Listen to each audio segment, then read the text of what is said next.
নারায়ে তাকবীর। এইভাবে ভাই হাত তুলে নারায়ে তাকবীর, নারায়ে তাকবীর।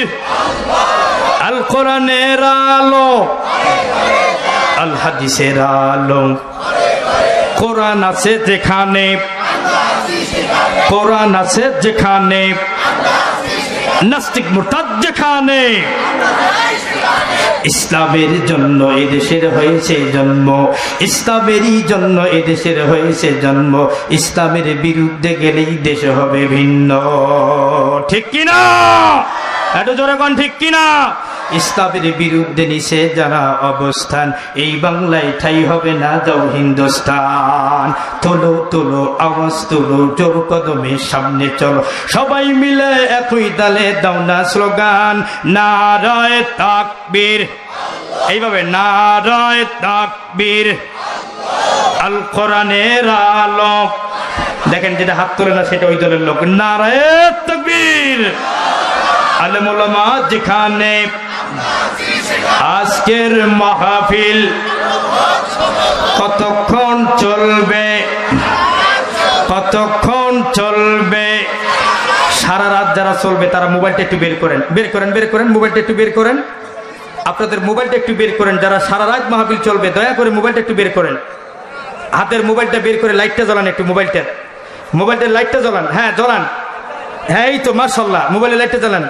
আজকের মাহফিল, সবাই সবাই মোবাইলের লাইটটা জ্বালান। আজকের মাহফিল আল কোরআনের আলো, আল হাদিসের আলো, কোরআন আছে যেখানে, কোরআন নাই যেখানে, কোরআন ছাড়া অন্য কিছু মানি না, মানব না। দিন ইসলাম জিন্দাবাদ, জিন্দাবাদ, জিন্দাবাদ। আল্লাহু আকবার বলেন, নারে তাকবীর। আল্লাহ পাক কবুল করে নিন, আল্লাহুম্মা আমিন। কষ্ট হলো মনে হয় আপনাদের ভাইয়েরা, আমার আপনাদের কষ্ট হচ্ছে মনে হয় আমার ভাইয়েরা।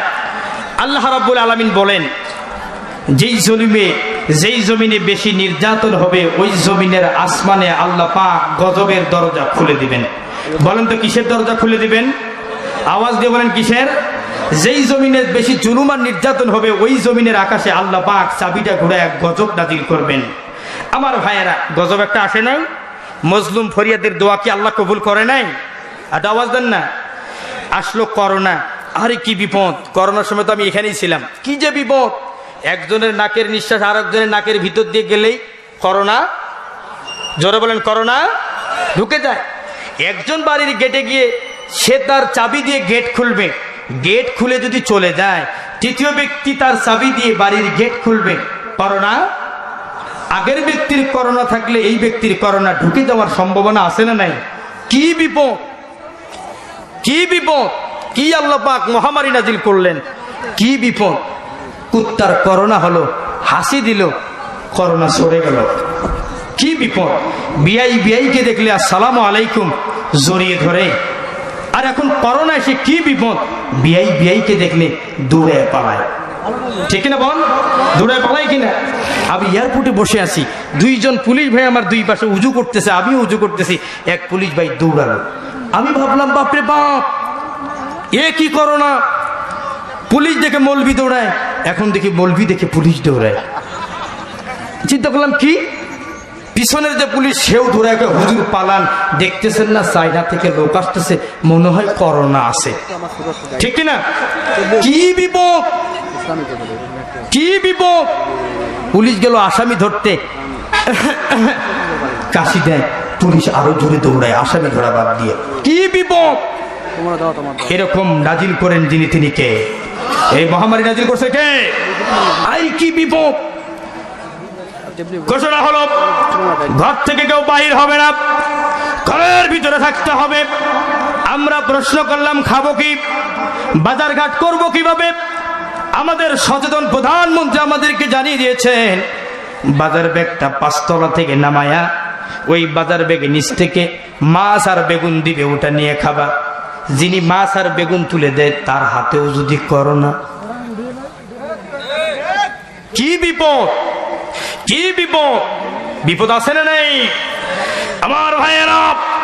আমার ভাইয়েরা সিরিয়ার ওই শিশু, সমস্ত শরীরে বোমার আঘাতে বিধ্বস্ত শিশু, চোখে মুখে নাকে রক্ত, সেই শিশুটি বলে দিল আমি আল্লাহর কাছে গিয়ে বলে দিব সিরিয়ার ওই কাফেরেরা, আমেরিকার দালালেরা আমাকে বিধ্বস্ত করেছে, আমার উপরে অন্যায় করেছে, এই জন্য আল্লাহ পাক করোনা নাজিল করেছে। ঠিক কিনা বলেন? সমুদ্রে ভেসে ভেসে ছোট্ট শিশুর লাশ ভেসে ভেসে উপকূলে চলে আসলো, মুসলমানের লাশ। এত আজাব গজব হলে বলেন তো করোনা আসবে কি আসবে না? ক্ষমতার পরাশক্তি, ক্ষমতার ডালি আমেরিকা দিনে 4000 নাই, দিনে কয় হাজার নাই? জোরে বলেন কয় হাজার নাই? হিসাব করে দেখলাম আল্লাহ পাক যেই করোনা অবতীর্ণ করেছেন, আমেরিকা ফিলিস্তিনকে খান খান করেছে, কাশ্মীরকে খান খান করেছে, আফগানিস্তানকে চুরমার করেছে, চুরমার করতে গিয়ে যতগুলি মানুষকে মেরেছে, আল্লাহ পাক করোনা নামক এই মহামারী নাজিল করে মুনাফা সহ তার থেকেও বেশি মেরেছে। আওয়াজ দিয়ে বলেন ঠিক না বেঠে? যেই জমিনে যত নির্যাতন, ওই জমিনের আসমানে গজবের দরজা খুলে যায়। আল্লাহু আকবার বলবেন না? বন্ধু প্রতিম রাষ্ট্র ভারত এখন আছে হট স্পটে।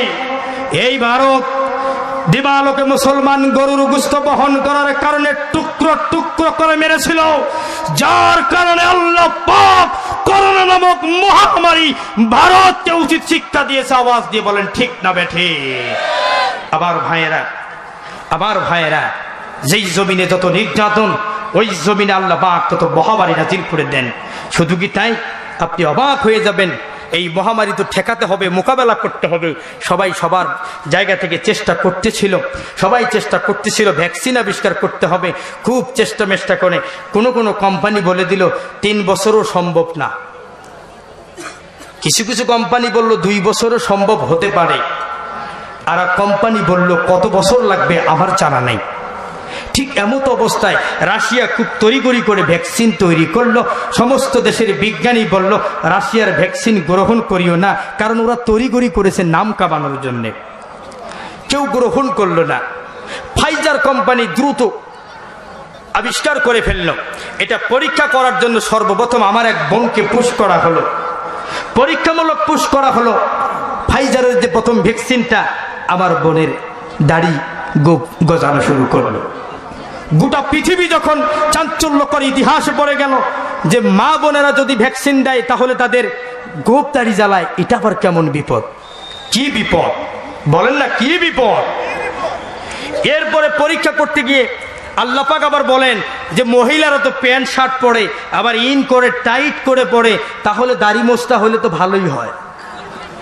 শুধুমাত্র প্যান্ট শার্ট পরবি, পুরুষ সাজবি, দাড়ি মোছ নাই, তাহলে তো হয় না। এরপরে একজন পুরুষকে যখন পরীক্ষামূলক দেওয়া হলো, ওই পুরুষটার, ওই ভাইটার কণ্ঠ আমার ভাবিজানের মতো হয়ে গেল। কি মুসিবত! এই খবরটা আমি যেদিন দেখেছি আমি ভয় পেয়ে গেছি, কারণ সব জায়গায় তো টুকটাক মাহফিল করি, ছোট বক্তা হলেও তো মাহফিলের দাওয়াত আছে। বয়সটা যদি ভ্যাকসিন নিয়ে আমার মহিলা কণ্ঠ হয়ে যায়, দাওয়াতের কি হবে? কি বিপদ! বিপদ আছে না নাই? কি মহা বিপদ! এরপরে ফাইজার কোম্পানি স্পষ্ট বলে দিল আমাদের ভ্যাকসিন নেওয়ার পরে কোন নারীর গোফ আর দাড়ি যদি গজায়, কোন পুরুষের যদি কণ্ঠ মহিলা কণ্ঠ হয়ে যায়, ফাইজার কোম্পানি দায়ী নয়। কি বিপদ! কি বিপদ!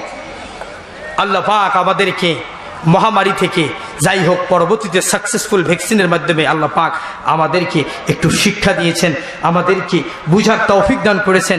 অন্তত মহামারী আসলে আমরা যেন ভালো হয়ে যাই। ঠিক কিনা বলেন? ভুলগুলো থেকে যেন আমরা তওবা করে ফিরে আসি, এটা দরকার আছে না নাই বলেন তো? আমার ভাইয়েরা, বন্ধুগণ, একান্ত আপনজনেরা, আমার প্রাণের প্রিয় ভাইয়েরা, আর একটি সুন্দর মেসেজ দিতে চাই। আমার বন্ধুগণ, ইউসুফ আলাইহিস সালামের নাম আপনারা জানেন কিনা?